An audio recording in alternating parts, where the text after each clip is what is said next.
Então, vamos dar início ao segundo dia de atividades do terceiro Fórum Nacional de Currículos de Matemática. Então, agora a gente vai ter uma mesa redonda, né, com o título Avaliação Curricular em Matemática. Então, a gente convida para sentar à mesa a professora Eda Cury.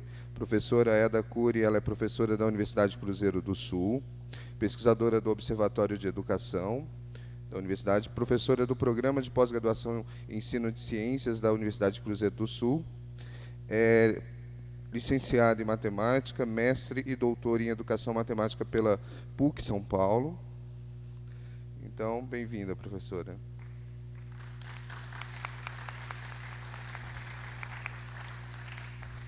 E quem vai compor a mesa também é a professora Deise Peralta, professora aqui do campus de Ilha Solteira, aqui da Unesp.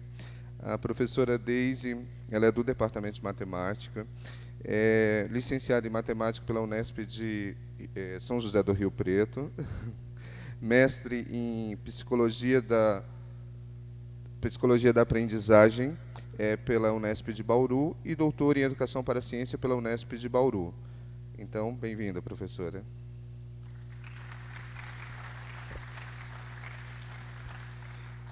Então, fiquem à vontade para conduzir os trabalhos, tá?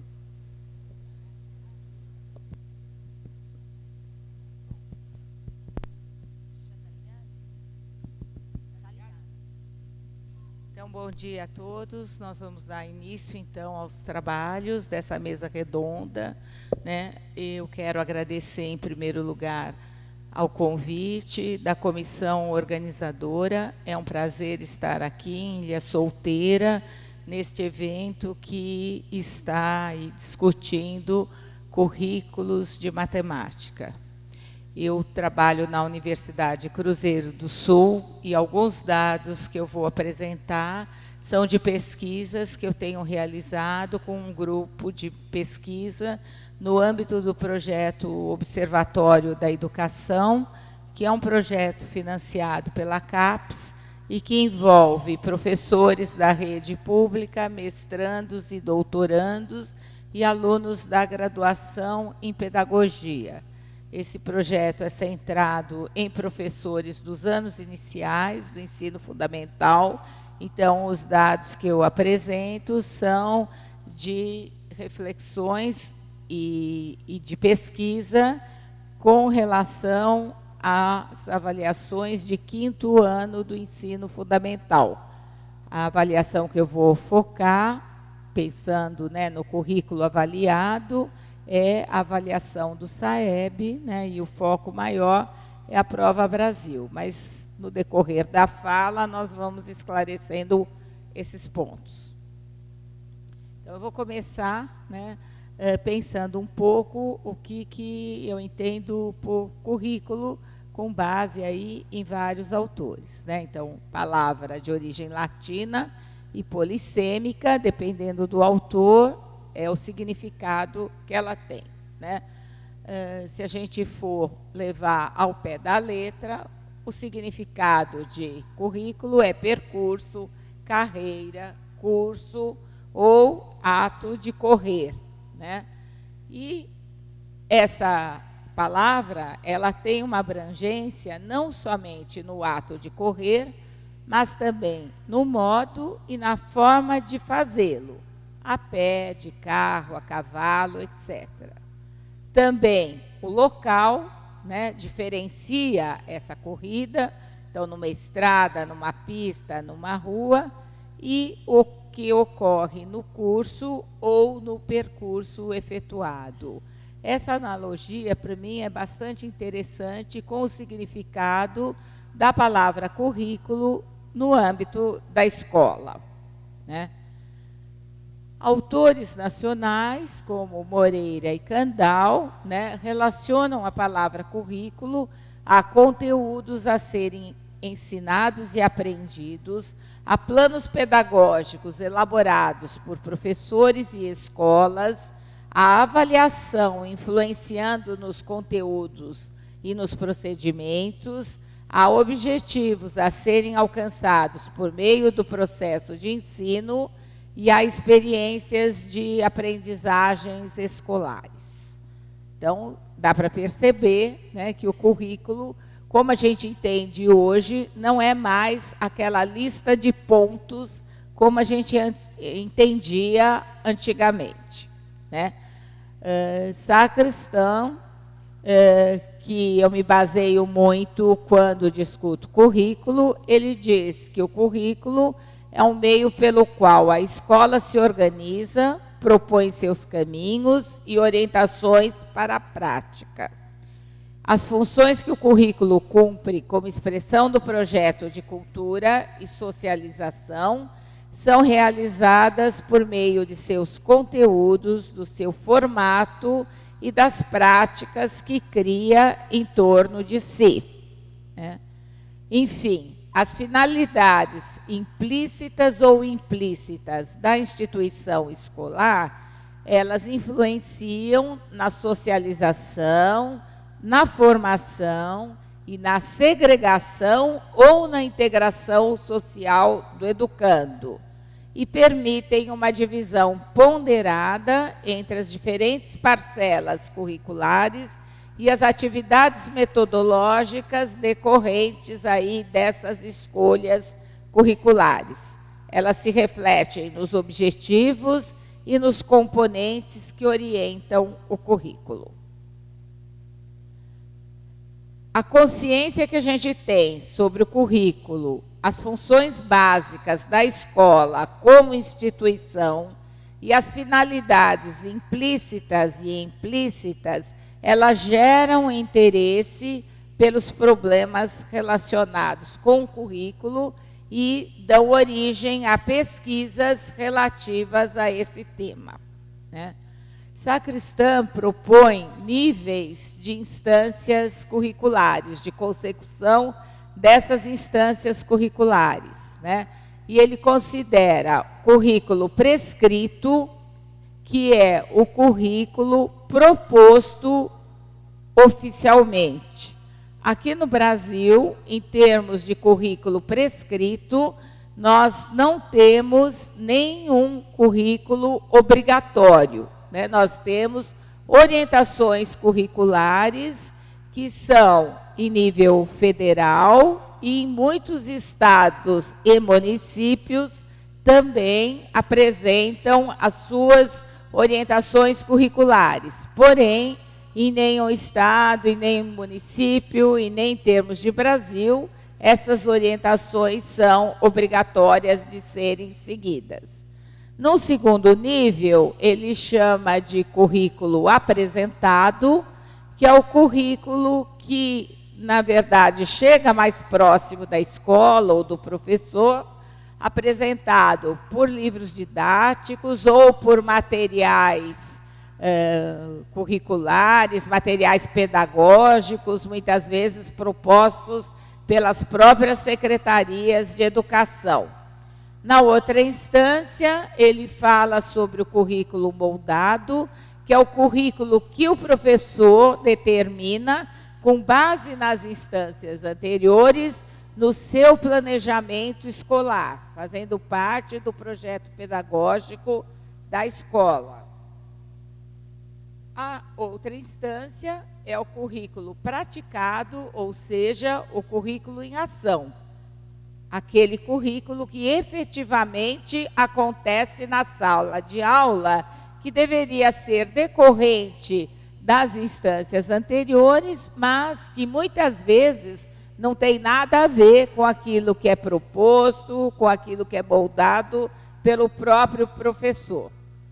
Na próxima instância, então, o Sacristã fala do currículo avaliado, que pode ser avaliado em duas instâncias. Uma avaliação interna, feita pelo próprio professor, tendo em vista os seus objetivos e a sua prática, e uma avaliação externa, que no geral é feita por um órgão superior, por uma diretoria de ensino, uma secretaria, ou em nível federal, né? Aqui no Brasil, no nosso caso, em nível federal, ela é feita pelo INEP, né? Com o SAEB. Então, voltando um pouquinho, então, com relação aos currículos prescritos, no Brasil, não obrigatório, e ainda hoje, né, nós temos aí, de 1º a 9º ano e para ensino médio, o que nós temos como base são os parâmetros curriculares nacionais do final aí, da década de 90, né, 97, 98, acho que 2000, do ensino médio. No ensino fundamental, ainda os parâmetros curriculares nacionais foram programados para uma escola de 8 anos. Hoje nós temos aí, né, uma escola de 9 anos. Então, ele teria que ser reorganizado, adaptado ou refeito com outro tipo de documento, né? Com base nos PCNs, estados e municípios brasileiros elaboraram na década de 2000, na primeira década dos anos 2000, as suas orientações curriculares. E hoje a gente tem no Ministério, em estudos, uma proposta aí de uma base nacional comum, né, que vai orientar aí os currículos. Bom, qual que é a situação atual que a gente tem hoje, né? O Ministério da Educação dá pouca ênfase para os parâmetros, porque esse documento está sendo ou vai ser substituído. No entanto, nós não temos nada mais palpável que auxilie aí a prática do professor, se a gente considerar os 12 anos aí, os 12 anos da escolaridade básica, né? Como não há nenhuma orientação mais direcionada ou não, os professores se sentem inseguros na utilização dessas orientações curriculares ou não. E acabam indo buscar elementos para o desenvolvimento do currículo na matriz de avaliação do INEP, que é a matriz que subsidia o Sistema Nacional de Educação Básica, né, que subsidia o SAEB e a Prova Brasil. E a gente vai falar um pouco mais sobre isso, né? Nos estados e nos municípios que publicaram orientações curriculares mais recentemente e que enfatizam esses documentos, me parece que há uma clareza maior nas escolas sobre a importância de um currículo e sobre aquilo que é prescrito, aquilo que é proposto para ser ensinado, né? No geral, esses currículos estaduais e municipais, como eles se basearam nos parâmetros curriculares nacionais, eles têm todos uma estrutura parecida. Então, discutem a natureza e os objetivos da área, os objetivos para o ensino no geral, depois eles fazem a operacionalização dos objetivos do ensino de matemática, no nosso caso. Alguns desses documentos apresentam, ao invés de objetivos, as expectativas de aprendizagem. Depois, há uma outra parte que apresenta algumas orientações didáticas com base em pesquisas da área de educação matemática e, por último, discute avaliação, né? Esses documentos, no fundo, eles estão aí, né, como currículos prescritos para embasar o currículo a ser desenvolvido nas escolas. Quando a gente pensa no currículo avaliado, como eu falei, o currículo avaliado ele funciona em duas instâncias. Como uma avaliação interna, feita pelo professor ou mesmo pela escola, e como avaliação externa, feita por órgãos institucionais. E eu vou me ater mais à avaliação externa. Vou falar um pouquinho sobre as características de avaliações externas, né? Quais são os objetivos, e aqui eu falo com base nos trabalhos da professora Regina Buriasco, de Londrina, que tem um grupo de pesquisa que discute avaliação, né? Então, segundo a professora Buriasco, as avaliações externas se propõem a subsidiar ações para melhorias na qualidade do aprendizado. Ela tem medidas contextuais que indicam fatores de gestão escolar e dos docentes da escola, que podem contribuir para o melhor aprendizado.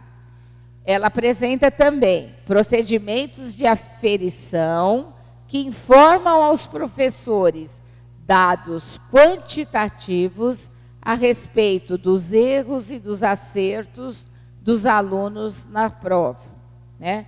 E elas apresentam as provas em forma de teste de múltipla escolha. Aqui, em termos brasileiros, né, o nosso Sistema de Avaliação da Educação Básica, o SAEB, ele é composto por 2 instrumentos, por 2 tipos de avaliação. Ele acontece a cada 2 anos, né? E ele é composto pelo que se chama de ANEB, que é Avaliação Nacional do Ensino Básico, que é uma avaliação amostral que é feita para 10 alunos de cada turma, e o foco dessa avaliação é a gestão do ensino básico, não é a aprendizagem das crianças. O outro tipo de prova que compõe o SAEB é chamado de ANRESC, oficialmente, e tem aqui o nome que todos nós conhecemos de Prova Brasil. A Prova Brasil, ela é censitária, então todos os alunos da escola, do 5º ano, do 9º ano, fazem essa prova. O 3º ano do ensino médio só faz a prova amostral do ANEB, não faz a Prova Brasil. A Prova Brasil é feita no 5º ano e no 9º ano, né? E ela aponta critérios de qualidade mínimo e ela apresenta os resultados por escola. Muitos gráficos, a posição da escola naquele município, naquela diretoria de ensino, naquele município, naquele estado, dos alunos da escola. Ela apresenta estudos comparativos a como foi há 2 anos atrás, como vai esse ano, etc. Né? Existem convergências entre esses 2 tipos de prova, né? De toda maneira, as duas têm como objetivo medir a qualidade da educação. E tem também como objetivo formar um índice que nós conhecemos, todos conhecem, né, que é o IDEB, que permite analisar as redes de educação e fornecer informações sobre as necessidades de melhoria a partir dos resultados obtidos na prova. Então, de toda maneira, o que acaba ficando, né, isso a gente viu muito na pesquisa que nós fizemos lá no grupo, o que acaba ficando no conhecimento do professor é o número, é o IDEB. A minha escola está lá com 4,2 e a meta é passar para 4,4, né? Então, não se sabe muito bem o que é esse 4,2 e como é que a gente, né, se organiza para aumentar esse índice.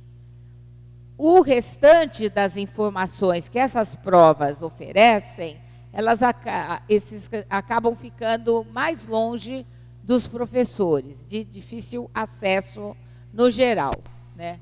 São objetivos aí do SAEB permitir o acompanhamento dos sistemas de ensino, trazer informações sobre o desempenho dos alunos, dados sobre professores e condições da escola, é um instrumento de acompanhamento global das redes de ensino, tem o objetivo de traçar séries históricas do desempenho dos sistemas e permite verificar tendências ao longo do tempo com a finalidade de reorientar políticas públicas.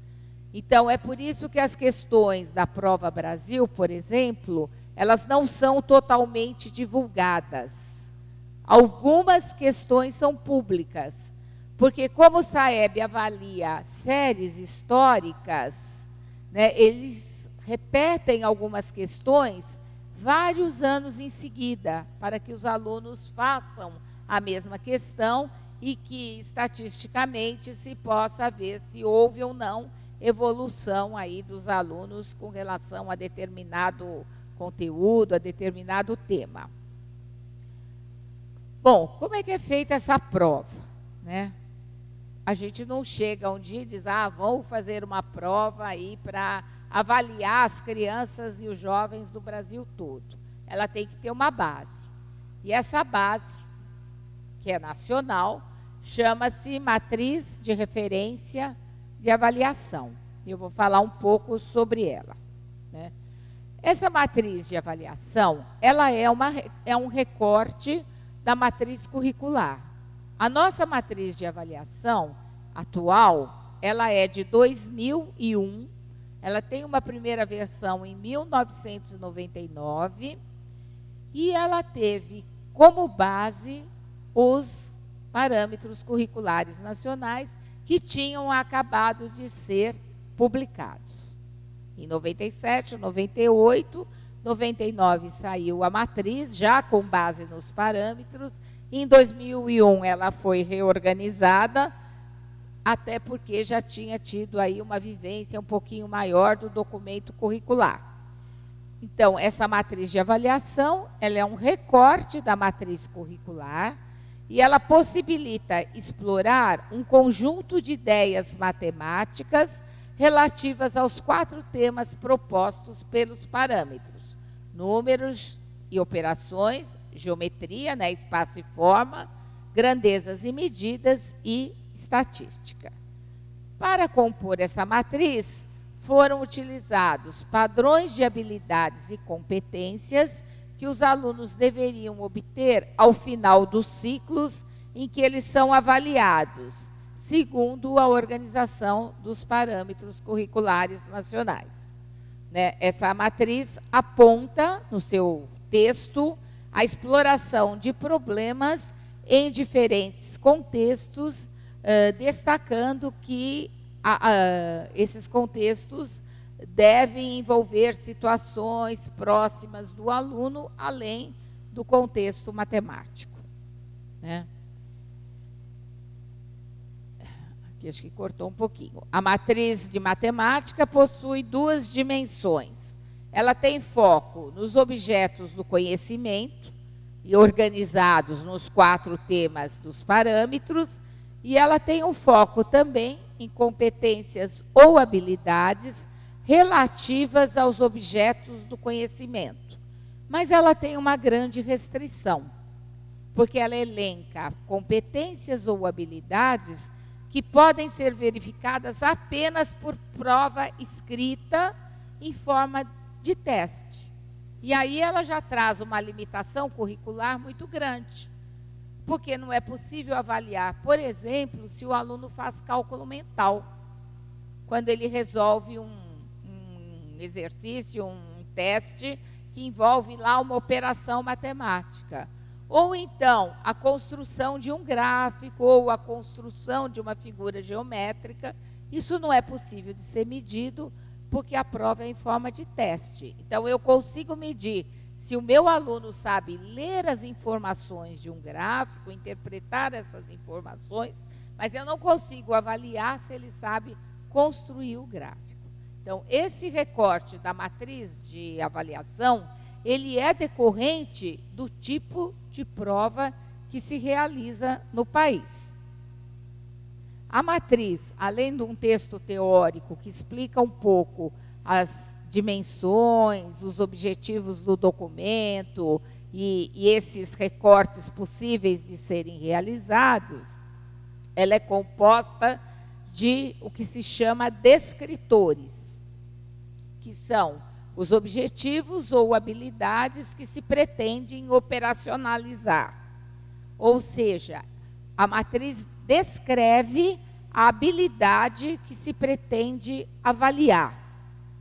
Então, um descritor, ele é composto por um verbo, mais um objeto do conhecimento, mais alguns complementos, e, se for o caso, mais o contexto, né, que pode ser matemático ou extra-matemático. Então, neste exemplo que eu trouxe, é o primeiro descritor da matriz de matemática, e é um descritor de 5º ano. Então, identificar a localização ou movimentação de objeto em mapas, croquis e outras representações gráficas. E eu procurei colocar na mesma cor do modelinho do descritor. Então, o verbo identificar, o conteúdo, né, o objeto do conhecimento, ou localização de objeto, ou movimentação de objeto ou pessoas, mais os complementos, essa localização ou essa movimentação, onde? Aí em mapas, em croquis ou em qualquer outro tipo de representação gráfica, e aqui o descritor não está colocando nenhuma indicação de contexto. Bom, a matriz de avaliação, ela é destinada aos elaboradores de itens. Então, a pessoas, a professores, a técnicos que elaboram questões para avaliação. E os resultados da avaliação, eles vêm, apesar de trazerem alguns exemplos de questões, eles vêm focados no descritor. Então, o que a gente lê? O aluno não sabe identificar a localização de um objeto. A gente não sabe qual é a questão. A gente sabe o que ele é capaz de fazer ou o que ele não é capaz de fazer em função do descritor. Então, embora essa matriz ela não tenha objetivo de subsidiar currículo, porque ela está subsidiando a avaliação, como os resultados chegam ao professor em relatórios que usam esses elementos que estão nessa avaliação, essa matriz ela teria que ser de fácil entendimento também aos professores. Na pesquisa que nós fizemos, essa pesquisa mostra que a linguagem utilizada nos descritores, ela é pouco compreensível para os professores. E que quando os professores analisam uma questão divulgada, eles não identificam qual é o descritor correspondente e também o contrário. Quando eles analisam o descritor, nem sempre eles conseguem elaborar uma questão correspondente a esse descritor. E também, muitas vezes, os professores não conseguem identificar qual é o objeto matemático que está lá contido naquele descritor, qual é o conteúdo matemático daquele descritor.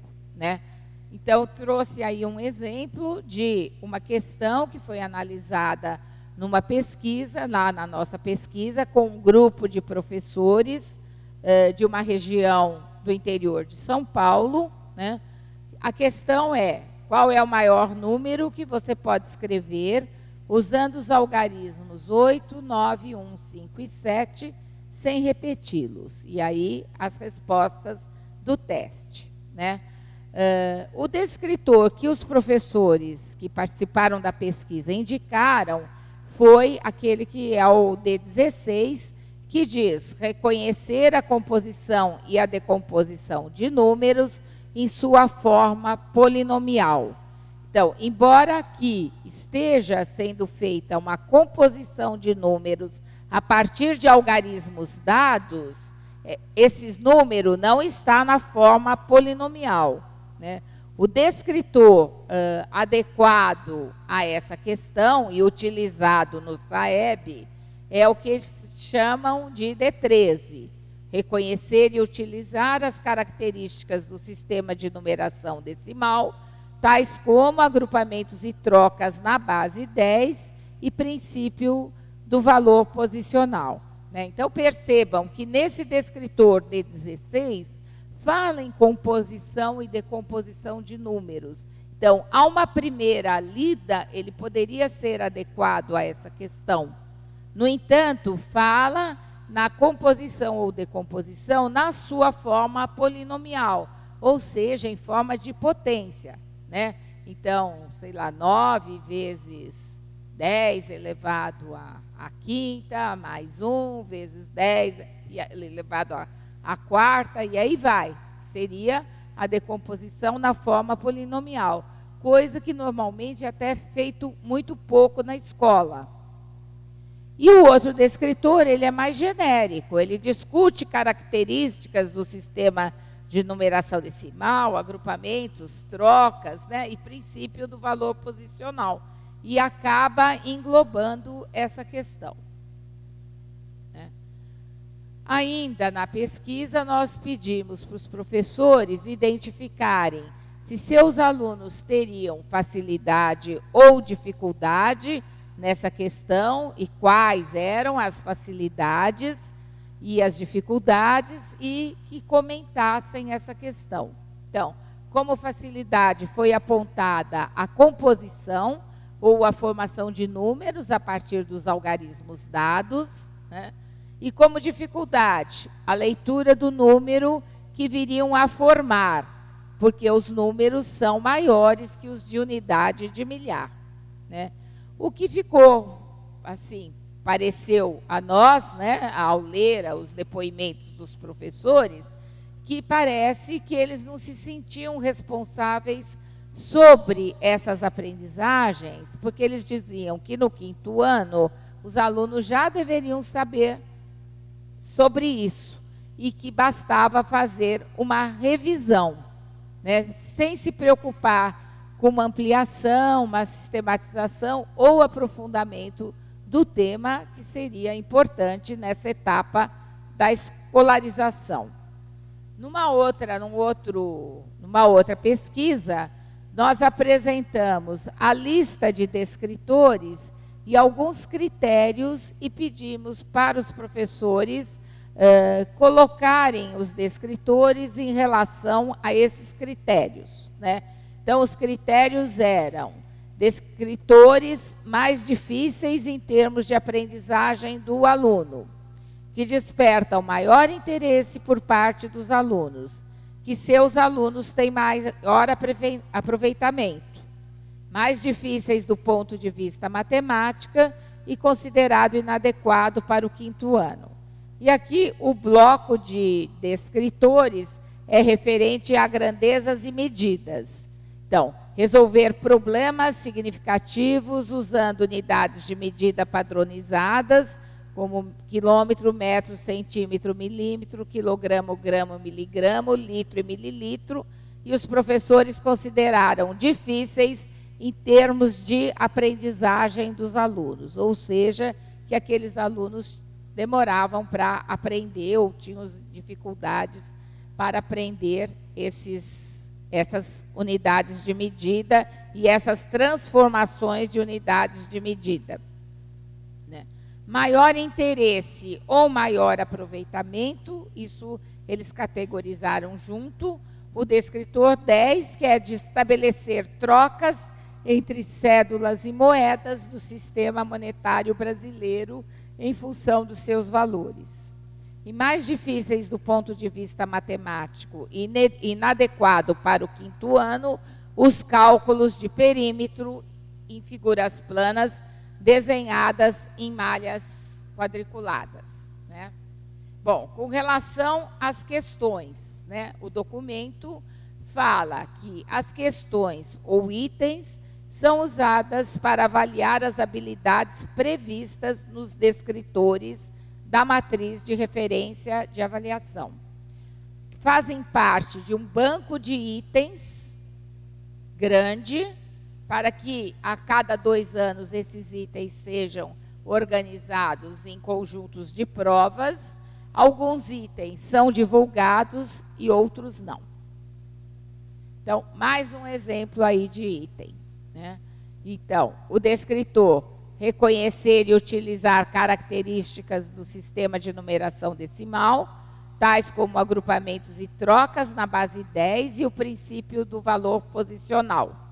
E vejam o item. O litoral brasileiro tem cerca de 7.500 quilômetros de extensão. Esse número possui quantas centenas? Percebam a forçação de barra, né, desse contexto, né?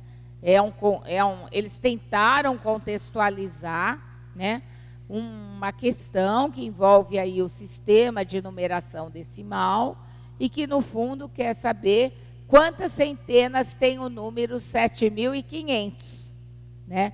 E esse item, trazendo aí os 7.500 quilômetros, poderia causar problemas na resolução, se a criança resolvesse aí ainda transformar, mexer com esses quilômetros, passar para metros, né? Não tem muito cabimento querer saber quantas centenas tem 7.500 quilômetros.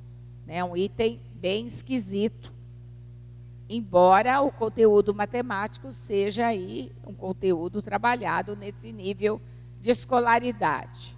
Um outro exemplo, o descritor é resolver problemas com números naturais, envolvendo diferentes significados da multiplicação ou divisão, e aí os significados, né, de acordo aí com as categorias do Vergniaud, a multiplicação comparativa, a ideia de proporcionalidade, a configuração retangular e a combinatória. E aqui é um problema de divisão, né, que envolve aí a proporcionalidade.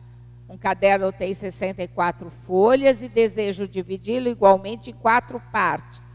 Quantas folhas terá cada parte? E aí, o teste apresenta 4 alternativas e eu já vou falar sobre elas, né? Essas alternativas são chamadas de distratores, 3 delas, e uma é o gabarito, é a resposta correta, né?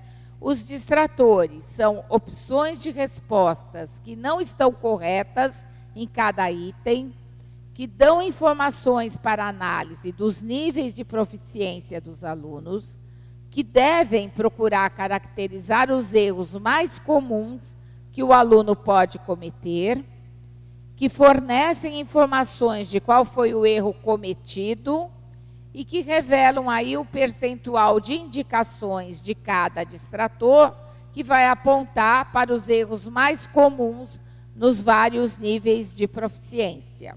E aqui está um exemplo. Então, calcular o resultado de uma adição ou subtração com números naturais. Então, a Adriana fez a subtração, 679 menos 38. O resultado é 299, 399, 631, 641.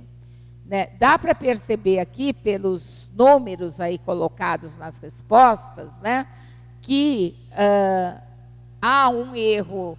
As duas primeiras alternativas, os 2 primeiros distratores, mostram que os alunos, ao resolver, colocaram o 38 abaixo do 67 e não do 79. Fizeram 38 como se fosse 380 o número, né, para obter esses 2 resultados. Num deles, né, fizeram a subtração com reserva e consideraram a reserva, que é o 299, e no outro não consideraram lá o empréstimo e deu 399. Então, os distratores, eles vão indicando quais os possíveis erros que os alunos cometeram. Nas alternativas C e D, já indicam um posicionamento correto do 38, abaixo aí do 79, e a mesma coisa da reserva aparece aqui. Na alternativa C é a correta, é o gabarito, e na D eles esqueceram lá o empréstimo que fizeram. Tá? Bom, a nossa pesquisa mostra também o uso inadequado da Prova Brasil, para a capacitação de professores.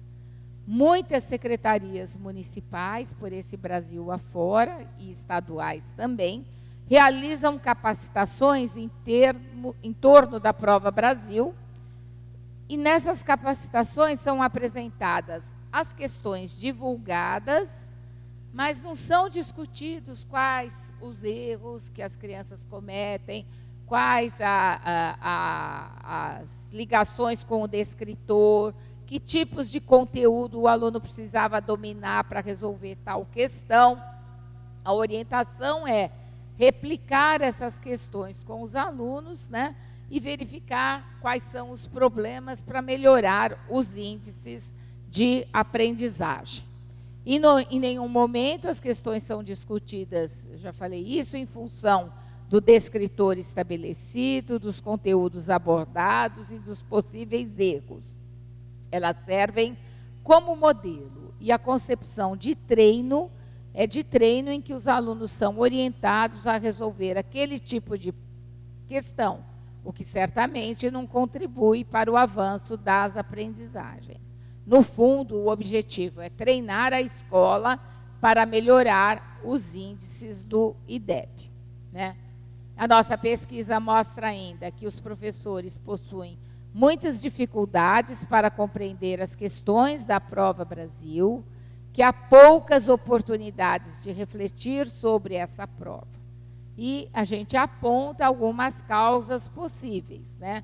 Como a má formação profissional, a falta de cultura de estudo e reflexão sobre esse tipo de prova, sobre os elementos que compõem a matriz de avaliação, também questões mal elaboradas ou mesmo em desacordo com o descritor, ou a soma aí de todas essas situações, né? Mostra ainda poucos conhecimentos sobre os descritores correspondentes aos itens de avaliação, principalmente relativos a um tema que é comumente trabalhado em sala de aula, que são os números e as operações. Mostra confusão entre itens referentes à operacionalização dos algoritmos e aqueles que apresentam problemas com os diferentes significados das operações. Ou seja, né, este problema, né, este item, o resultado de 38.080 menos 27.132 ele é do descritor calcular o resultado de uma adição ou de uma subtração. Ele não é do descritor da resolução de problemas. E essa confusão é sempre muito grande. O da resolução de problemas, ele vem escrito lá. Resolver problemas com números naturais envolvendo os diferentes significados da adição ou da subtração. Existem esses dois descritores exatamente para que a gente tenha condições de analisar se os meninos sabem resolver um problema envolvendo adição, eles reconhecem a operação de adição e resolvem o problema, ou se eles não sabem resolver o problema, mas se eu colocar apenas a operação, apenas a continha para fazer, eles sabem resolver. São dois itens completamente diferentes. Bom, já estou finalizando, que eu sei que meu tempo aí está acabando, né? Então, a matriz de referência de avaliação, ela não tem objetivo de formar professores, nem de orientar o currículo, porque ela é destinada à organização dos itens do SAEB e à análise dos resultados da prova, pura e simplesmente. Ela é destinada aos elaboradores das questões do SAEB, mas ela acaba sendo indutora de currículo e também de formação de professores, né? Por esses motivos, é preciso melhorar a linguagem desses descritores, tornando-a mais compreensível, não só aos professores, mas também aos elaboradores de itens, e apresentar exemplos mais adequados aos descritores, né? A imensa preocupação com as avaliações externas E a ânsia de melhorar os resultados, muitas vezes, faz com que a matriz de avaliação seja estudada nas escolas e acaba quase que se transformando numa matriz curricular, empobrecendo muito o currículo de matemática, porque ela é feita para oportunizar questões em forma de teste. Ela não é feita para trabalhar com a comunicação matemática, com o cálculo mental, com a construção de retas ou de elementos geométricos ou de elementos da estatística, né? A gente faz um uso indevido da avaliação, né? E eu considero que a falta de um currículo prescrito mais efetivo acaba levando a escola a usar o currículo avaliado como uma matriz curricular, né? Ou seja, como a gente tem aí um vácuo, né, nas prescrições curriculares, em termos de Brasil, e tem aí uma matriz de avaliação solta, com descritores e com temas matemáticos, então vamos lá buscar naquela operacionalização coisas para usar na sala de aula, o que, né, faz com que o ensino, que o currículo praticado, seja aí um recorte muito pobre, né?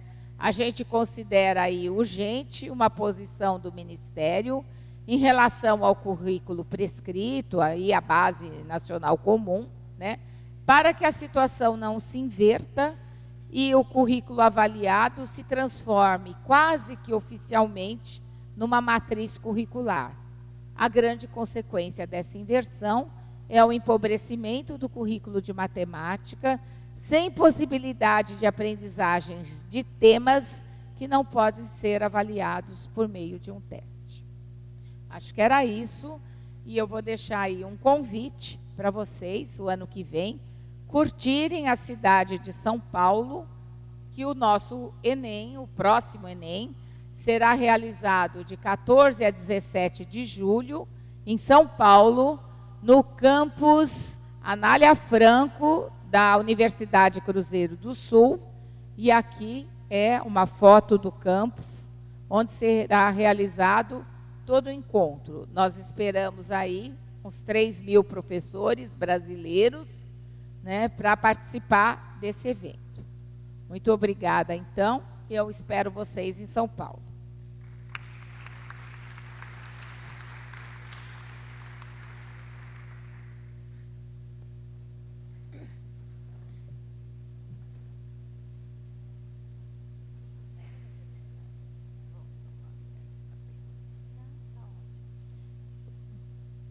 Bom dia a todos.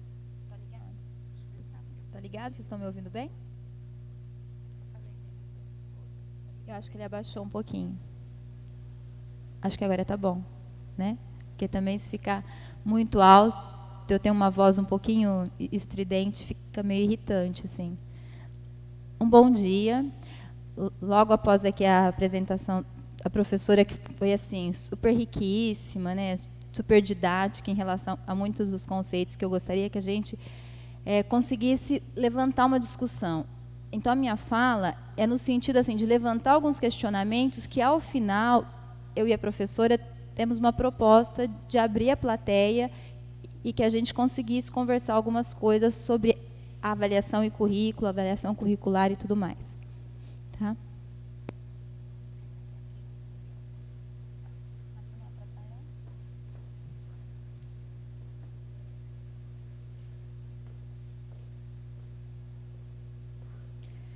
Bom, então a nossa mesa ela vai tratar de avaliação curricular em matemática. A gente poderia entrar em várias searas, em várias áreas do conhecimento, inclusive para subsidiar aqui o que a gente acha importante como conceitos e pressupostos para os atos de avaliar, porque eu não coloquei nem o ato. Eu acho que quando a gente avalia, há uma série de atos envolvidos. Isso se a gente pensar em sala de aula, isso se a gente pensar no próprio aluno, isso se a gente pensar na relação professor-aluno, na relação o professor com a gestão, da gestão com sistemas de ensino com instâncias maiores. Então, nós estamos falando de atos. Né? Quando a gente fala em avaliação, a gente está falando de uma série de metodologias envolvidas, que também é uma grande área que a gente poderia também ficar discorrendo aqui durante um bom tempo. A gente vai falar de finalidades quando a gente fala em avaliação. Né? A gente está avaliando para quê, como, para quem. Né? As finalidades também são outras questões que a gente avançaria muito. E, principalmente, a avaliação em matemática, que hoje em dia, né, as avaliações externas acabam mostrando que é um gargalo, que é toda aquela questão que a gente ouve dizer e que muitas vezes, assim, ora tem fundamento, ora não, porque esses números, muitas vezes, eles servem para mostrar como algumas políticas estão sendo efetivas, e esses mesmos números servem para mostrar, olha, como a gente precisa de algumas coisas que as políticas não estão sendo efetivas. Quando a gente fala em avaliar, a gente fala em posturas, em posicionamentos, em motivações. Isso, quando a gente fala, então, em avaliação curricular em matemática, a gente está falando muito mais do que simplesmente olhar uma prescrição, olhar como ela é implementada e, a partir daí, que resultados, que desempenhos, que fotos que a gente pode mostrar a partir de todo esse processo. Então, a gente está falando a postura, do posicionamento, do que levam as pessoas, os sistemas e tudo mais a desempenharem determinados papéis que eles desempenham quando dizem que estão avaliando. Então, a gente poderia falar que a avaliação é um ato político?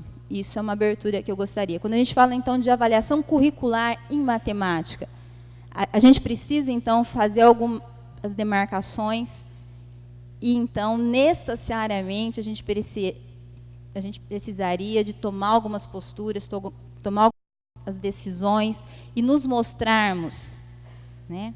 Nos mostrarmos. A gente poderia falar que a avaliação curricular em matemática também é um ato político, da mesma coisa, assim, da mesma forma que a gente fala que quando a gente está discutindo o que é currículo, toda a conceituação que está envolvida de currículos de matemática necessariamente faz com que tomemos algumas decisões que nos mostram, né, o que a gente adota, qual que é a nossa postura, qual que é o nosso posicionamento, o que a gente está fazendo aqui e tudo mais.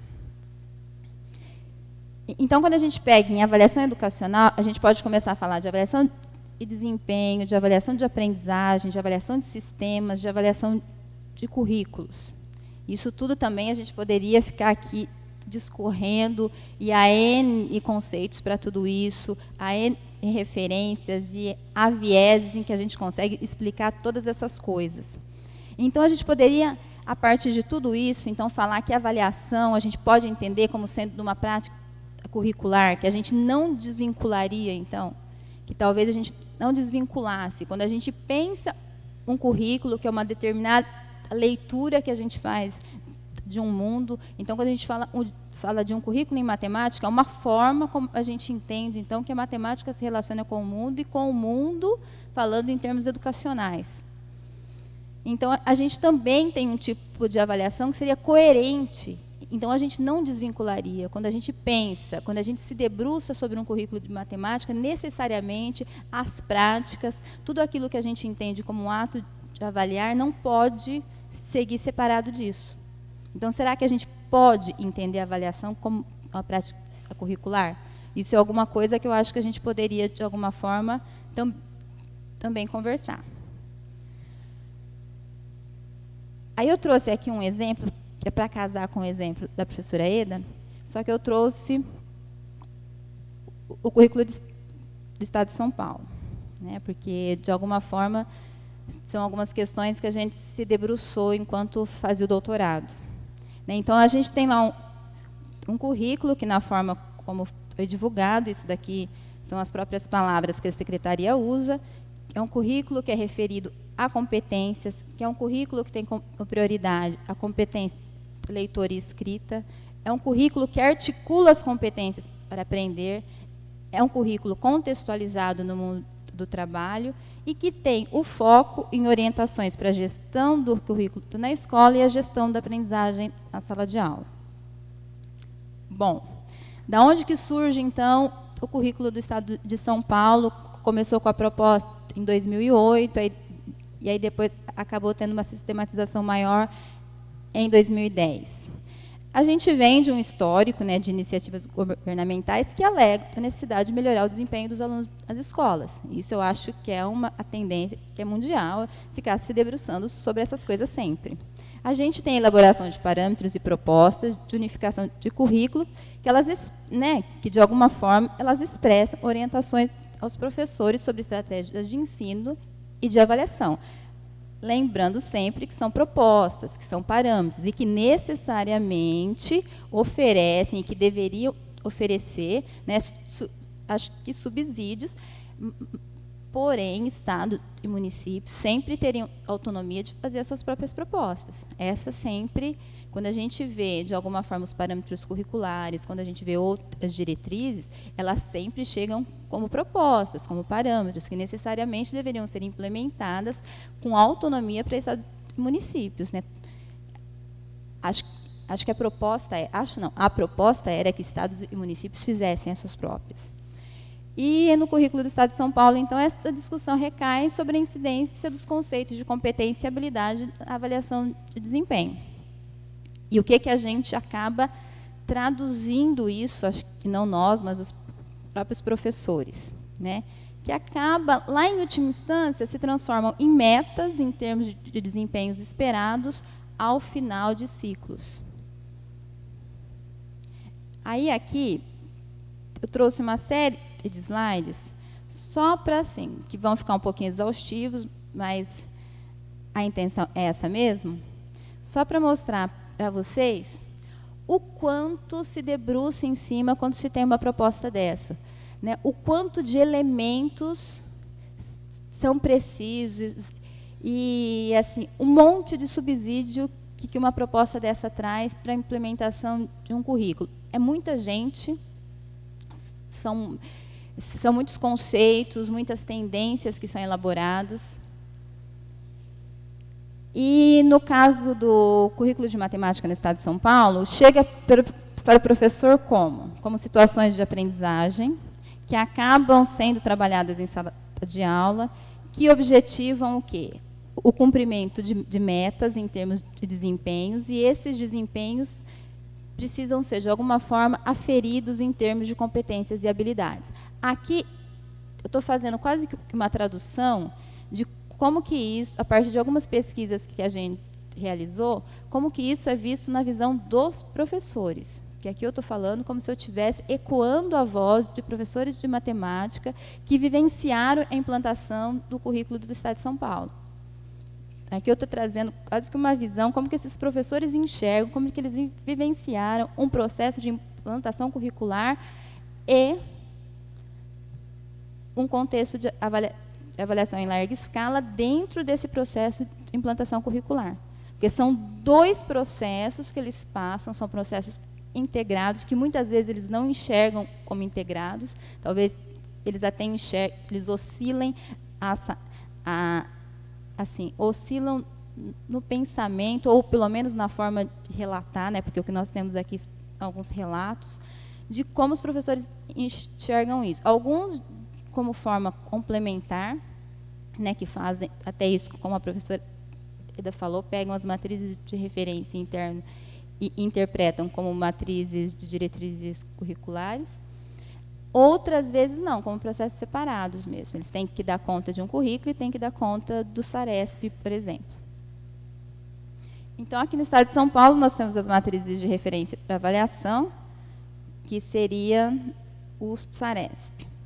Então, algumas hipóteses que a gente levanta, que a Secretaria de Educação, parece que ela advoga um alto valor instrucional ao material que é distribuído, aos cadernos. Então, a gente vai ver por alguns relatos que os professores, eles acham que eles precisam seguir tudo que está ali, porque eles acham que realmente são instruções que foram feitas por especialistas e que, de alguma forma, aquilo garantiria o cumprimento do currículo e garantiriam ainda o melhor desempenho dos alunos em provas como o SARESP, por exemplo. Mas parece que esse valor instrucional, será que ele realmente é efetivo? Né? E aí a gente levanta algumas algumas hipóteses mesmo, né?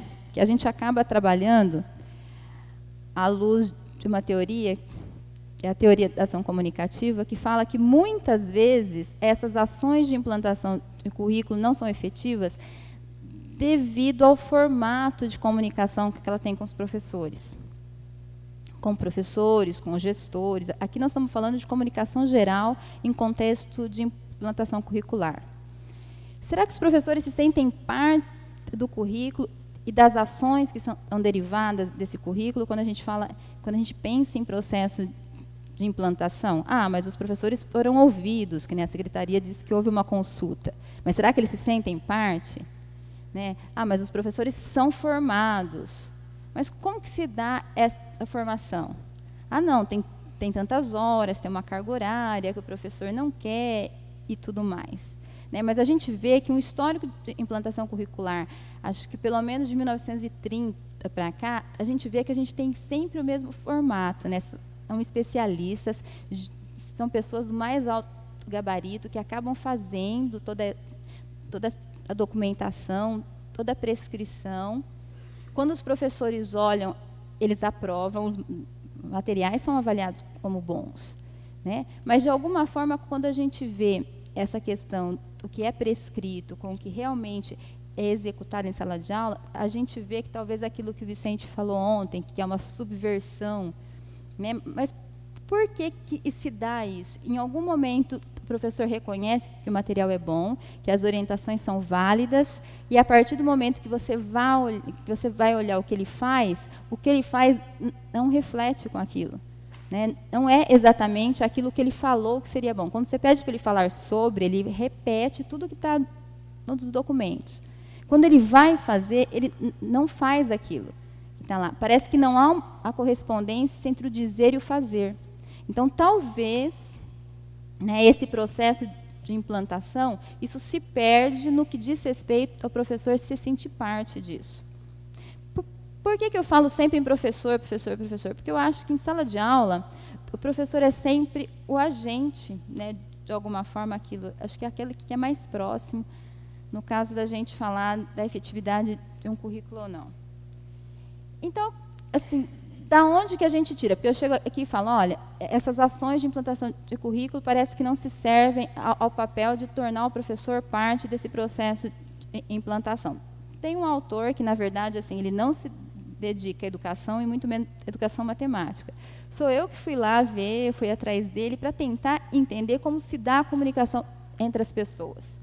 Né, como se dá a comunicação entre as pessoas e como deveria ser, então, uma comunicação em processo de implantação curricular e em processo de esclarecimento sobre a avaliação em larga escala. Quando a gente entende que a avaliação em larga escala, de alguma forma, ela deveria subsidiar as avaliações, tanto de aprendizagem, tanto de desempenho, como a avaliação curricular.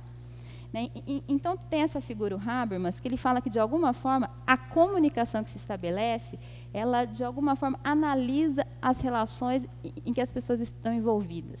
Né? Então, não adianta a Secretaria de Educação, assim, fazendo uso de todos os autores que, de alguma forma, têm uma legitimação da comunidade de educadores, ela chega falando, inclusive, em nome dessa comunidade. E os professores, de alguma forma, eles reconhecem a importância, a legitimidade de todos os autores, né, que eles costumam falar que são os especialistas que escreveram o currículo. Eles acreditam, assim, de alguma acreditar é complicado, né, que acreditar envolve uma série de concepções. Mas eu digo que, de alguma forma, eles dão uma legitimidade a todas essas pessoas que escrevem os documentos, mas de alguma forma eles não se sentem parte daquilo. Então parece que de alguma forma, na hora de transformar aquilo em ação, toda essa crença que eles tinham, parece que isso se perde. Então a gente começa a interpretar as ações da Secretaria de Educação em termos de duas ações que o Habermas faz uma classificação. Em ação estratégica, que são aquelas ações que têm uma finalidade. Então, eu preciso envolver os professores para que eles conheçam todos os documentos de implantação do currículo, para que eles, de alguma forma, conheçam todos os conteúdos que devam ser desenvolvidos, as formas de avaliação e todas as instâncias que eles precisarão, de alguma forma, a responder.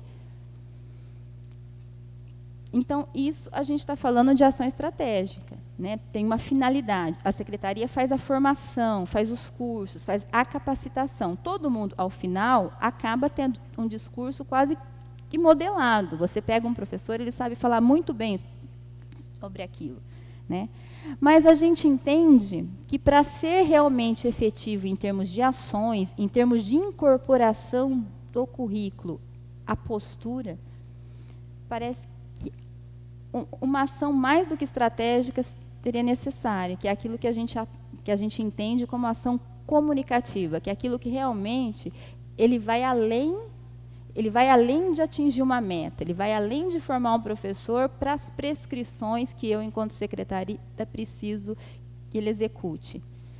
É alguma coisa que torne-o parte de um processo, que a gente fala, então, que é uma ação de comunicar para o entendimento. Então, ele teria igualdade comunicativa e igualdade de fala. Então, pensando nessas duas formas de ação que a gente poderia, de alguma forma, usar para implementar o currículo, e a gente pensando como avaliação, como uma prática curricular, parece que seria, então, interessante que para essas coisas pudessem ser incorporadas o desenvolvimento, então, de uma cultura de argumentação entre os professores. Né? Porque como que a gente vai falar, então, mas quando eu chego para dar uma formação de professores, acho que a maioria aqui já esteve envolvido com formação de professores, quando a gente quer falar de implantação curricular, quando a gente quer falar de materiais curriculares, quando a gente quer falar de avaliação curricular, parece que a plateia fica mais ou menos assim, como vocês estão.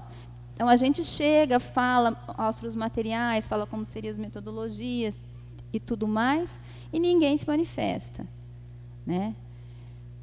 Então, parece que ainda é necessário, quando a gente pensar em implantação curricular, quando a gente pensar no desenvolvimento de um currículo, que ele tenha espaço para argumentação entre os envolvidos. Né? Porque se de alguma forma ele não tiver espaço para quem, de alguma forma, for incorporar, for assumir aquilo como postura, como uma visão mesmo, como algo a ser empregado, para além das prescrições, mas como algo que eu entenda que é necessário para, de alguma forma, para desenvolver algumas coisas que a gente acredita enquanto profissional, parece que a gente precisa, então, de alguma forma, fomentar uma cultura de argumentação entre os professores. Parece que é necessário uma mudança de postura para romper com coerções, por mais que elas não sejam explícitas. Quando a gente fala com o professor, ele sempre relata que ele se sente obrigado a fazer coisas que ele não entende. Mas aí existe também, assim, essa também é outra seara que a gente poderia explicar também, várias pesquisas que falam sobre todas essas questões que o professor acaba, de alguma forma, usando de algumas estratégias de esquiva também na hora de fazer o enfrentamento sobre essas coisas.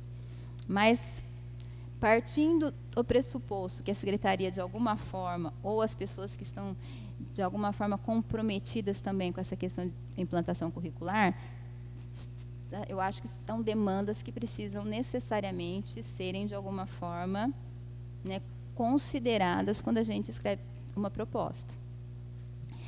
E no contexto, né, do Estado de São Paulo, que é o nosso exemplo, os professores participariam, então, ativamente da construção do currículo, tendo, por exemplo, espaço para interpretar e definir o termo competência e não apenas incorporá-lo de maneira crítica. Por mais que a gente diga, mas alguns autores, quando a gente chega em escola, há N explicações para o que eles estão entendendo que eles precisam desenvolver em termos de competência. Então, se a gente não sabe exatamente o que a gente quer enxergar no aluno, como que a gente, então, planeja uma estratégia de ensino? Né? Então, aqui são algumas outras questões que eu também trago, assim, só para a gente tentar fazer essa relação. Então, quando a gente pensa em currículo, quando a gente pensa em avaliação com a prática curricular, quando a gente pensa nas prescrições, como, de alguma forma, isso precisaria ser investigado por nós, para que né, a que a gente também pudesse ter alguns esclarecimentos sobre todas essas coisas. Então, a gente pensa assim, por exemplo, a relevância que os termos competência e habilidade adquirem em um currículo, como o currículo de matemática no Estado de São Paulo, por exemplo, são proporcionais aos esforços despendidos oficialmente para esclarecer possíveis significados para os professores. Não é entregar para eles algo parecido com um dicionário, né, mas algo que realmente assim, os faça entender que eles são parte daquilo. Que quando a gente fala em implementação de um currículo, a gente está falando de uma determinada postura frente às coisas. Né, o professor é formado para efetuar análise de interação entre os indicadores de avaliação de um conteúdo matemático e o desempenho dos alunos. Né? É aquilo que a professora Eda falou, parece que os descritores, muitas vezes, por mais que não sejam indicados para os professores, por mais que sejam indicados para elaboradores, de alguma forma, isso chega na forma de uma prescrição sobre aquilo que eles precisam considerar quando eles estão ensinando, quando eles dizem que estão ensinando. É possível conceber, então, diretrizes, parâmetros oficiais que tenham finalidade emancipatória, que é um termo do Habermas, que é justamente isso, né? Quando a gente faz alguma coisa, a gente não faz alguma coisa só porque está prescrito, a gente faz alguma coisa porque aquilo faz parte do meu fazer naturalmente, porque é uma postura que eu adquiri, é uma decisão que eu tomei, é um posicionamento quase político, porque eu vou implementar coisas que eu acredito, né? Considerando os professores sujeitos dessa formação em condição de participar das implantações curriculares, dos contextos de avaliação em larga escala e tudo mais. Então, a gente trouxe aqui alguns relatos de uma investigação que a gente fez no programa de pós-graduação em Educação para a Ciência, que tinha por objetivo analisar a possibilidade de superação de um modelo de racionalidade adotado e manifesto nas ações de implantação do currículo do Estado de São Paulo, né? Salientando que a participação os professores num cenário de reforma curricular não se deve reduzir a aspectos executores, porque, de alguma forma, ao longo da história, a gente tem alguns relatos que nos dão evidências de que os professores se sentem meros executores, tanto em processos de implantação curricular, quanto agora em processos de avaliação em larga escala.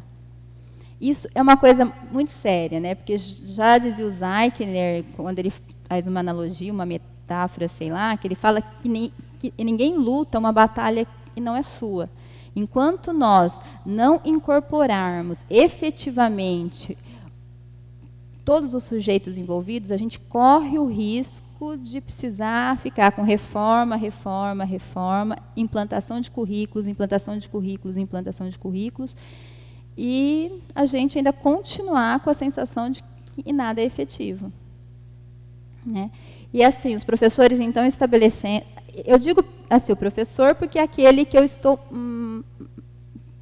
mais próxima, mas aqui a gente acho que a gente poderia estender a todos os atores envolvidos, né? Que todo mundo tivesse uma relação de autoria com o currículo.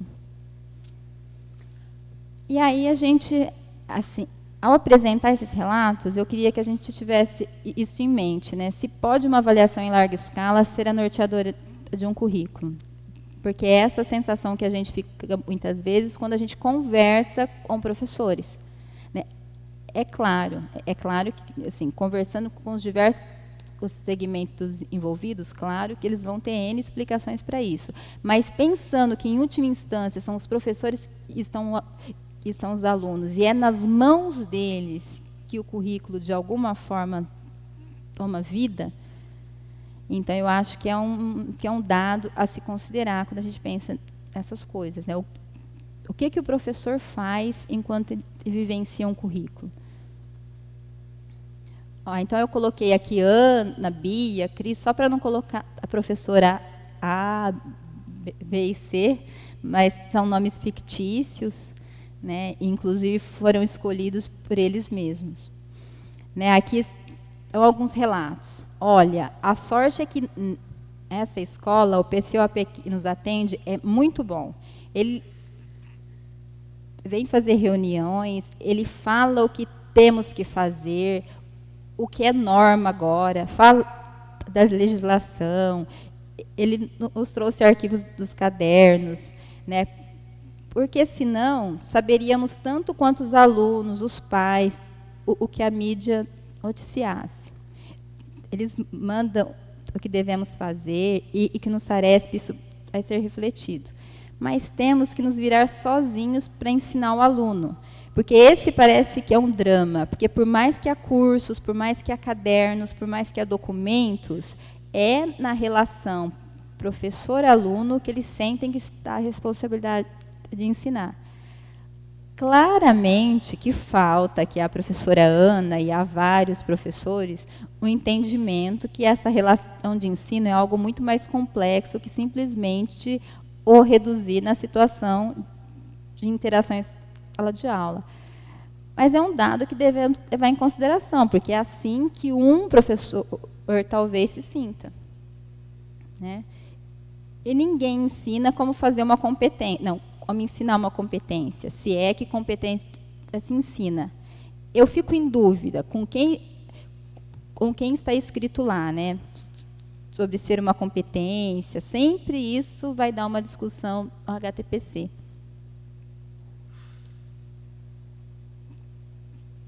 Eu vou tomar uma aguinha aqui, não vou ficar lendo muito não, porque senão a minha voz é um pouquinho chata, né? Mas assim, todos mais ou menos, todos os relatos têm mais ou menos esse teor, né, que fala de alguma forma que eles ficam esperando instruções e ficam imaginando que a instrução é que o fará ter um trabalho efetivo em sala de aula e que, de alguma forma, esse trabalho efetivo tem um reflexo em números a ser considerado como resultado do Saresp. Né? Essa daqui, ó, ela até fala, né, que os cadernos são bacanas, tudo mais, mas sempre batem naquela tecla. Mas como que eu transformo isso em competência?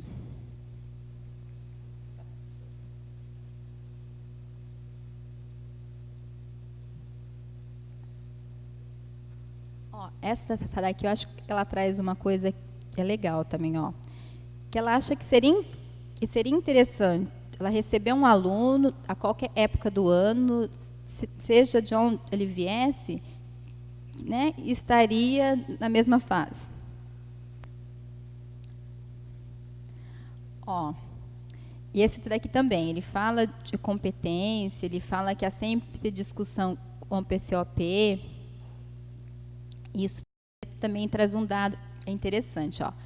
Mesma coisa, as metodologias. Eu não queria ter que fazer o que está nos cadernos só pelo fato de não ter certeza se sei fazer diferente, se vou errar, se sei fazer diferente. Tem hora que eu nem entendo o que está lá previsto para desenvolver como habilidade no aluno. Mas, assim, em nenhum momento, uma prescrição curricular, ela chega à escola, né, como algo que precisa ser seguido. Como a professora falou, não existe aqui no Brasil algo que seja obrigatório. E por que um professor, ao ser entrevistado, ele se sente assim? Né? Existem várias nuances, né, aqui nesse dilema. Mas eu acho que uma fala dessa é sintomática para algumas pessoas como a gente, que está assim, que está preocupado, por exemplo, com a elaboração de currículo, porque isso é um dado que precisa ser considerado pela gente quando a gente se debruça sobre. Que há pelo menos um professor em todo esse universo que pode ficar pensando essas coisas. E pensando só não, e fazendo essas coisas. Né? Então, isso é um dado que a gente precisa, de alguma forma, considerar quando a gente se debruça sobre o que a gente faz. Né? Olha, eles escrevem lá como se eu soubesse exatamente o que é cada termo que eles usam. Aquilo que a professora Eda falou.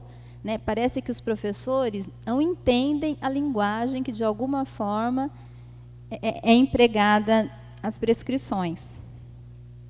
Né? Então, aqui ele vai falando, ó, eu acho até muito pretensioso da parte dos autores acharem que os alunos não aprendiam porque os professores não tinham boas estratégias de ensino. Agora, eu estou fazendo exatamente o que está lá, as atividades que são previstas em cada situação de aprendizagem. E tenho aluno com nota baixa, igualzinho eu tinha antes.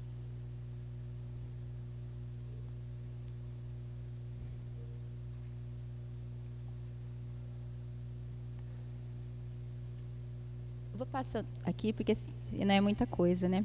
Ó, aí eles oscilam, né? Existe um ponto forte, né? Que as atividades do caderno são bem elaboradas, né? Fora que ter um material para uso dos alunos é sempre um recurso a mais. O ponto fraco é o fato de não me sentir preparada para preparar o aluno segundo essas questões de competências que serão analisadas pelo SARESP. Né, que é isso que a professora também estava falando antes. Parece que as escolas entraram em uma seara de fazer um treinamento para essas avaliações. Então, eu não me sinto preparada para preparar o aluno para fazer uma prova. Né? E a Bia aqui, né? Eu não quero ser culpada pelo desempenho insatisfatório dos meus alunos no SARESP. Eu acredito que a equipe que desenvolveu o material tem competência para relacionar o conteúdo com a estratégia correta para o ensino, visando o desenvolvimento de competências. E quem sou eu para discordar disso? Essa é uma professora que ela se declarava assim, eu sigo à risca tudo o que vem, tudo que está nos cadernos, todas as orientações do PCOP, tudo que está nas matrizes. Né? E quem sou eu para discordar? Eu acho isso mesmo, porque eu acho que na hora, eu acho que eu devo ter feito uma cara, né? Tipo, quando ela me falou, e quem sou eu para discordar? Eu acho que eu devo ter feito uma cara meio assim, porque de vez em quando eu sou um pouquinho expressiva. E aí ela falou, não, eu acho isso mesmo. Né? E aí o Caio, né? Eu não uso material diferente, mesmo porque vão ter que enfrentar o SARESP. Né? E aí eu sempre fazia papel quadriculado, usava o Tangram. Eu acho que para ensinar não mudou muito. O caso é a questão de avaliar as competências. Eu fico muito segura. Parece que agora, nem fazer como eu fazia, eu sei fazer mais. Eu perdi o jeito para avaliar. Tudo agora é em função do SARESP. Essas entrevistas são de 2012. Né? Eles estavam há 2 anos já com uma implementação mais sistemática desse currículo que eles acham que está todo em função do SARESP. Aí eu tenho assim mais alguns relatos aqui, ó, que depois a gente pode até ver. Mas assim, eu gostaria agora que a gente começasse uma conversa aqui, inclusive para retomar um pouquinho o que a professora Célia falou sobre as questões, né? Como que nós, que estamos de alguma forma preocupados com o currículo, deveríamos, então, estabelecer uma relação com o pessoal de avaliação, inclusive em instâncias representativas, se é possível uma união, como que ficaria essa relação? Eu não sei se seria o momento, mas, assim, a todo momento em que eu fiquei falando e lendo essas coisas, sempre me vem a fala da professora Célia. Então, eu gostaria que a gente abrisse um pouquinho, falasse sobre essa questão de avaliação curricular, o quanto essas falas e tudo isso que a professora Eda mostrou como dado de pesquisa dela, se isso nos faz, de alguma forma, estabelecer uma relação. Olha, há uma série de itens a serem considerados, porque, de alguma forma, essas coisas, ou subvertidas ou não, são encaradas pelo professor, e nós, enquanto estamos aqui, em um espaço que é de discussão, que é de elaboração e tudo mais, o quanto a gente precisa considerar essas coisas. E o quanto, muitas vezes, a gente fica até...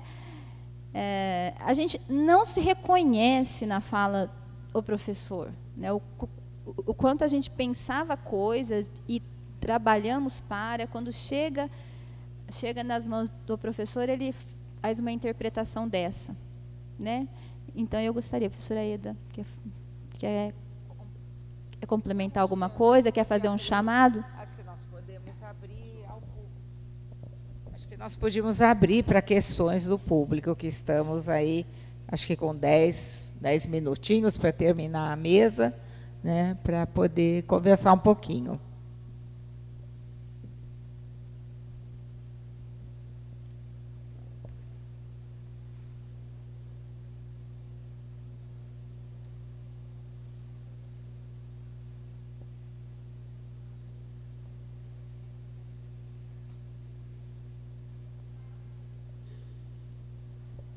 Bom dia, sou Kátia, professora da Rede Municipal de São Paulo. A Eda, nos slides dela, trouxe a questão dos objetivos, né, da prova do SAEB. E nas matrizes de avaliação do SAEB, lá, ele fala, e você trouxe aqui também, que ele é um recorte do currículo. Acho que uma questão que a gente vem falando desde o primeiro dia desse fórum, ele explica lá, é o recorte de um currículo. E é o recorte do quê? De qual currículo? Né? A gente tem... lá está explicado que é um recorte, mas de qual currículo? E uma outra coisa eu tenho percebido, eu sou da rede municipal, né, que na rede estadual, essas questões de avaliação externa, elas são mais fortes, mas eu estou falando em termos de conversa, de dia a dia, não estou falando aqui em termos de pesquisa relacionada a isso. E se você tem feito pesquisa lá com o seu grupo, e o que tem sido, aí eu acredito que seja mais no estado do que no município, se é que ocorre, em termos dessas análises, desses resultados que chegam nas escolas, né? A análise desses erros, que aqueles distratores traz aquilo, por que o aluno errou, o que ele errou, e se tem algumas escolas que fazem essa discussão efetivamente, ou não. Se você tem feito pesquisas sobre isso. Tá. Bom, então, primeiro a história do recorte do currículo, né? A matriz de avaliação, ela foi elaborada em 2001 e, na época, ela se baseou totalmente nos parâmetros curriculares nacionais. Então, se você pegar alguns objetivos dos parâmetros, eles são claramente transferidos para avaliação, né? A gente, no nosso grupo de pesquisa, nós fizemos esse estudo, né, do que os parâmetros propunham para ensinar e o que era cobrado nos descritores de avaliação. E mostra claramente que há um recorte, e que esse recorte ele é feito em função do tipo de prova, pelo menos a gente supõe, porque existem habilidades que não podem ser medidas em questões em forma de teste, mas claramente você espelha aquele currículo os parâmetros que na época tinham sido propostos, embora não fossem obrigatórios, né? O que há de incoerência, logo de cara, é você ter um país que não tem um currículo obrigatório e que tem uma avaliação obrigatória com base em alguma coisa prevista para ser ensinada, né? Então, aí, no meu entender, existe uma incoerência, né, entre o que é prescrito e o que é avaliado, né? Agora, hoje em dia, com essa falta de ênfase dada a esse documento curricular e na falta de uma substituição deste por outro, ou numa evolução deste, a matriz de avaliação ela acaba virando uma matriz curricular, né? E a outra coisa que você perguntou, então, assim, tenho, né, nesse meu grupo aí, nessa pesquisa que eu finalizei aí em 2014, do observatório, eu tinha 6 escolas públicas de São Paulo, 3 estaduais e 3 municipais. Um universo super pequeno, né, pensando na quantidade de escolas que nós temos. Mas, nessas escolas, nós fizemos um trabalho, primeiro, assim, de compreensão dos documentos, porque, como o projeto observatório no edital de 2010, que foi o edital que eu participei, a gente tinha obrigatoriedade de analisar dados do SAEB, Então, o projeto foi montado em função de análise de dados do SAEB. Por isso que nós nos ativemos a essa avaliação do SAEB.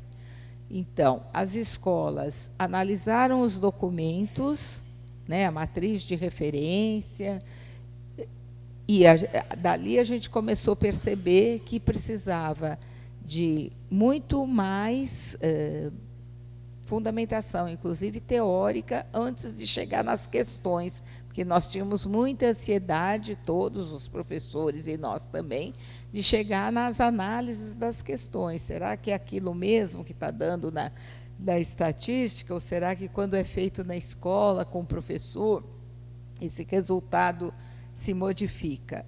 Mas nós demoramos muito, nós levamos 6 meses para destrinchar um pouco aqueles documentos. E, mesmo assim, muitas vezes, durante o período, né, de formação, a gente olhava uma questão e ainda os professores tinham dúvida em saber qual era o descritor correspondente. Mas aí a proposta nossa foi dividir em temas matemáticos, pegamos as questões relativas aos números e sistema de numeração decimal, campo aditivo, campo multiplicativo e geometria. Em 4 anos não deu para chegar nem nos racionais, nem no tratamento da informação, nem nas medidas. Tá? Nós fizemos uma parte muito menor do que nós prevíamos. Mas aí a gente partia desses documentos do SAEB, olhando as questões divulgadas e os índices e os relatórios do SAEB, e as professoras iam para a sala de aula delas com as questões, primeiro em forma de teste. Depois a gente fazia questões semelhantes, sem os testes, para ver como é que o aluno, quais procedimentos, que tipo de procedimentos os alunos usavam, por exemplo, para resolver problemas, e nós encontramos dados interessantíssimos, né? Por exemplo, em problemas de campo aditivo, em problemas de adição simples e de subtração, com números da ordem de unidades de milhar, nós tínhamos mais de 95% dos alunos identificavam a operação que resolvia o problema, montavam a continha. Então, eles liam o problema, interpretavam, entendiam e sabiam qual era a operação que resolvia. E, na hora de fazer o algoritmo, eles tinham erros nos algoritmos, coisas que o teste não aponta. O teste aponta só se ele acertou ou se ele errou o algoritmo, né? Não te dá mais elementos. Então, nós abrimos as questões para que os professores pudessem ter mais elementos para discutir os erros e as dificuldades dos alunos e propunhamos em grupo as intervenções possíveis de serem feitas em funções daqueles erros. Nós andamos assim os 4 anos com a sala de aula. E, fora isso, nós tivemos essas pesquisas que eu apresentei, que são estudos de mestrado. Um foi feito no Vale do Ribeira e o outro no litoral norte de Salvador, né, que foram estudos com professores locais, analisando os descritores, analisando itens de avaliação, para ver a compreensão que os professores tinham dos documentos de avaliação do SAEB e dos itens de avaliação, sem a preocupação com a aprendizagem das crianças. A preocupação com as aprendizagens ficou no grupo de pesquisa, no movimento com os professores do grupo.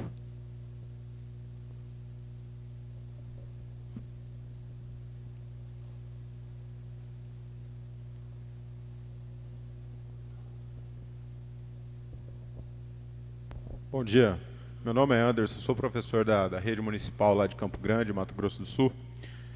Eu não tive muito tempo para elaborar, mas é só mais a cargo de ajudar a gente a sair daqui pensando, refletindo coisas.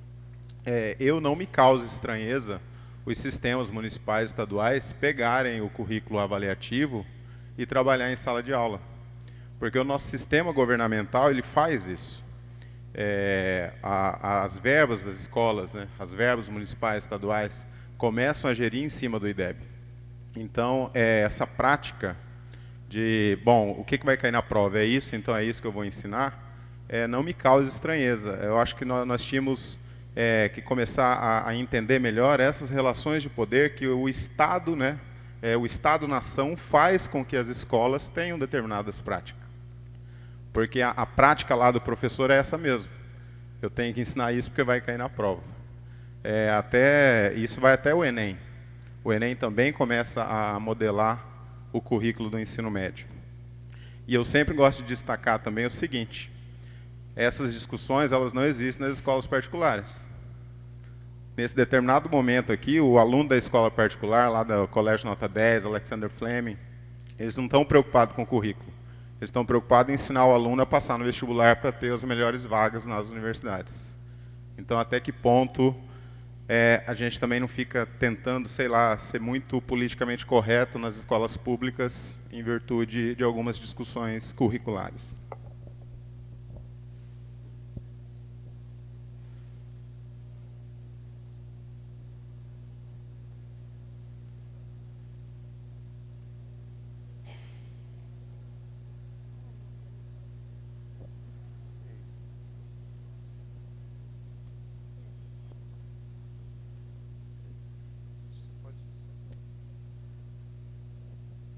Acho que podemos encerrar, então.